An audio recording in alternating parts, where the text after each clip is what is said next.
Jusqu'au 26 juin prochain, date de la cérémonie de cette année, nous vous proposons des rencontres avec quelques-uns des nommés aux Pierres d'Or 2024. Les grands entretiens, un podcast Imo Week. Rencontre avec Marion Valère, directrice générale du pavillon de l'Arsenal à Paris, nommée dans la catégorie Avenir aux Pierres d'Or 2024. Alors quand, comme Marion Valère, on est une jeune directrice générale, quelle signification cette reconnaissance des Pierres d'Or a-t-elle pour elle et pour le pavillon de l'Arsenal ?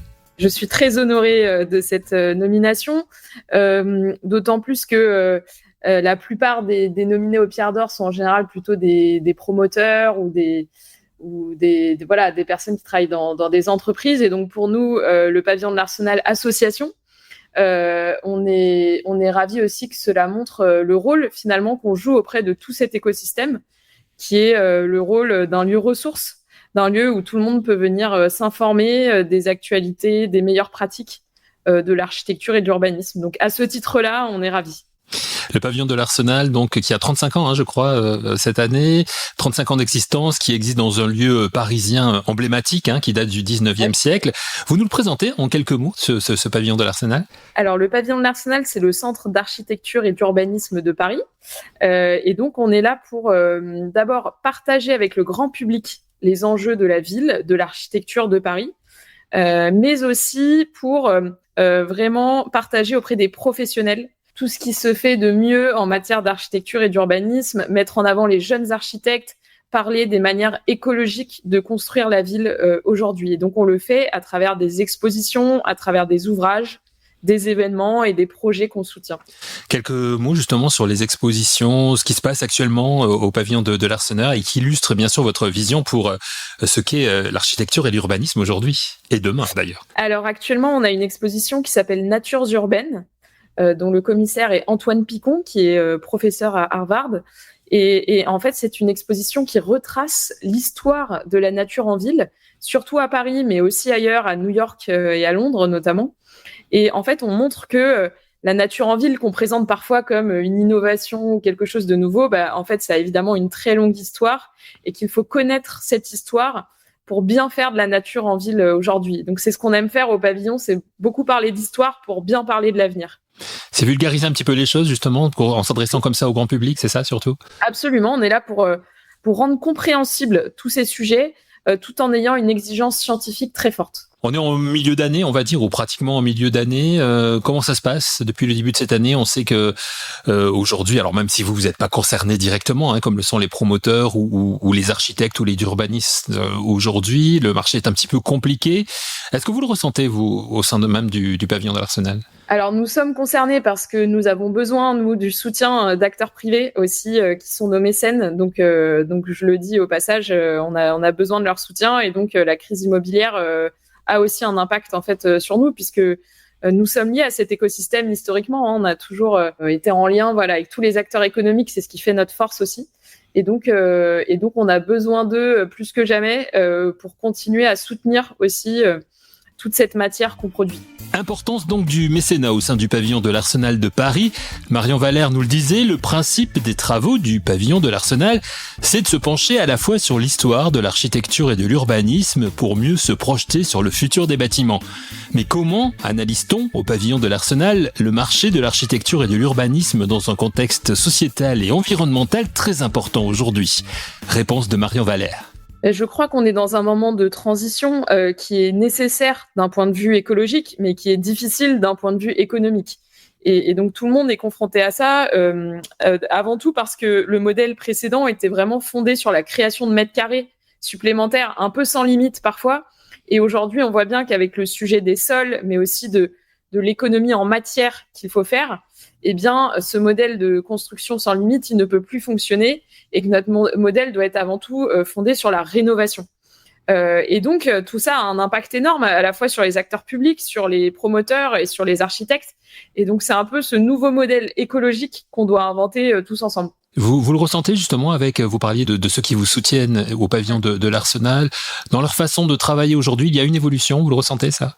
Oui, bien sûr, il y a beaucoup de choses qui ont changé, notamment cette priorité donnée à la rénovation. C'est quelque chose que moi, j'ai vu changer dans beaucoup de groupes. qui parfois avant faisaient que de la construction neuve, qui aujourd'hui ont totalement changé. Donc c'est aussi une expertise métier qui doit monter en interne à pas mal d'endroits, des personnes qui doivent se former. Et nous, on est là aussi pour aider à ça et toujours former et montrer ce qui se fait de mieux. On a eu une super expo qui s'appelait Conserver, adapter, transmettre, qui montrait justement des exemples de rénovation dans Paris. Par exemple, des rénovations de parking en logement, des rénovations de casernes, voilà, qui montrait comment, avec toutes les typologies, on arrive à faire des projets et notamment du logement. Vous êtes un exemple, le pavillon de l'Arsenal, justement, d'un bâtiment qui a été complètement rénové, qui a été inscrit dans la durabilité, je dirais. Absolument, parce que le pavillon de l'Arsenal, pour la petite histoire, ça avait été conçu pour être un musée, mais en fait, celui qui l'a fait construire est décédé juste avant que ça ouvre, et du coup, c'est devenu toutes sortes de choses, mais pas un musée au début. Ça a été un lieu de stockage, ça a été un restaurant, ça a été un lieu d'archives aussi de la ville de Paris. Et puis, c'est finalement Jacques Chirac, maire de Paris, qui a décidé d'y faire le centre d'architecture et d'urbanisme de Paris, et en rendant ainsi un petit peu sa destinée initiale à ce lieu. Et ça, j'imagine que aussi pour les visiteurs, c'est un atout supplémentaire d'être dans un lieu justement qui a une histoire et qui montre qu'aujourd'hui, il peut vivre et vivre bien justement à travers les rénovations et à travers ce que l'on en a fait. Absolument, le public est très sensible à ce lieu qui est magnifique et qui est aussi très ouvert. Tout est gratuit dans ce qu'on fait au pavillon.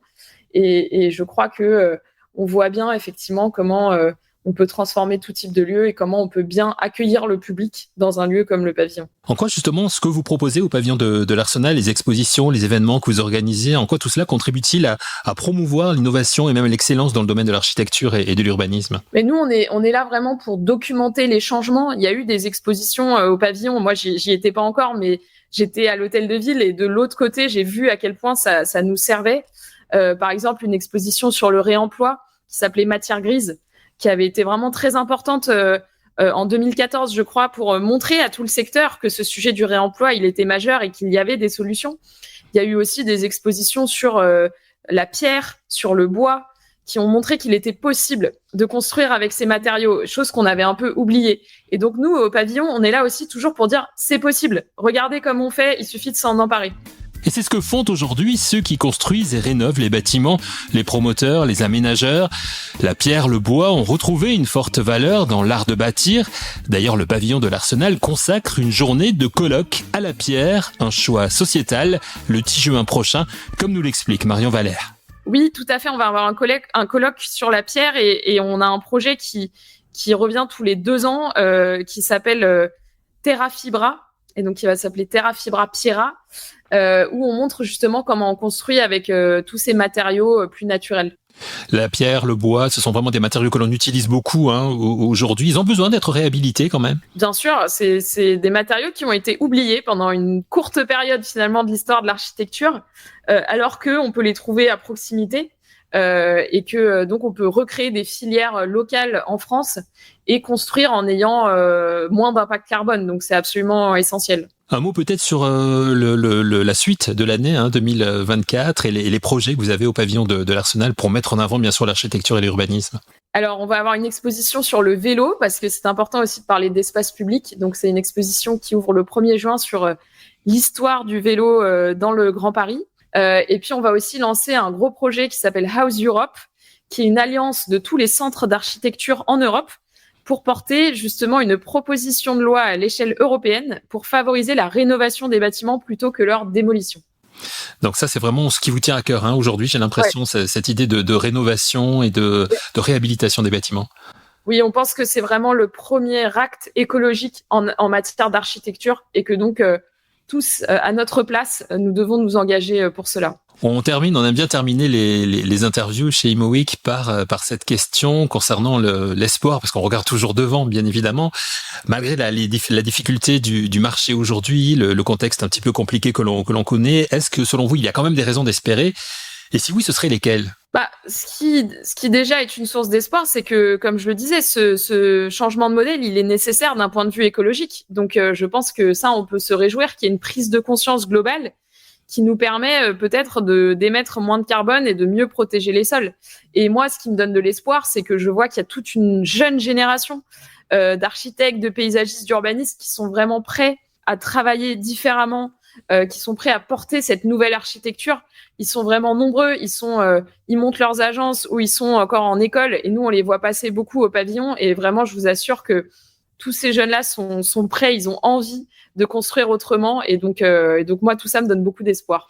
Alors justement, vous qui êtes nommé dans la catégorie Avenir, qui faites partie de cette jeune génération, catégorie Avenir dans le cadre des Pierres d'Or 2024, est-ce qu'il y a une différence justement aujourd'hui? Est-ce qu'il y a une prise de conscience vraiment de votre génération par rapport à tous ces problèmes environnementaux et sociétaux autour du bâtiment justement? Oui, je pense qu'il y a au sein de ma génération quelque chose d'assez simple qui est une angoisse aussi, l'angoisse de notre avenir, une angoisse qui est un peu existentielle, de se dire où est-ce qu'on en sera dans 10 ans, dans 20 ans, est-ce qu'on va pas dans nos villes crever de chaud, pardon pour l'expression, mais c'est quand même, je pense, qui soucie un certain nombre d'entre nous.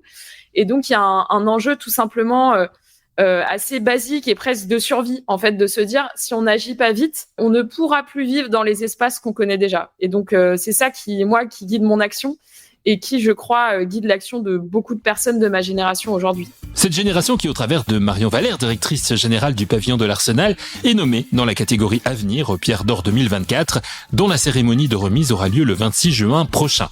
Un grand merci à Marion Valère. On lui souhaite bien sûr bonne chance. Et si vous aussi vous souhaitez visiter et découvrir les expositions en cours autour de l'architecture et de l'urbanisme au pavillon de l'Arsenal, sachez qu'il se trouve au cœur historique de Paris, à 2 pas de la Bastille, du Marais et de la Seine, au 21 boulevard Morland dans le 4e arrondissement. Merci d'avoir écouté cette émission. On se retrouve très vite pour un nouvel épisode de Les grands entretiens, un podcast Imo Week.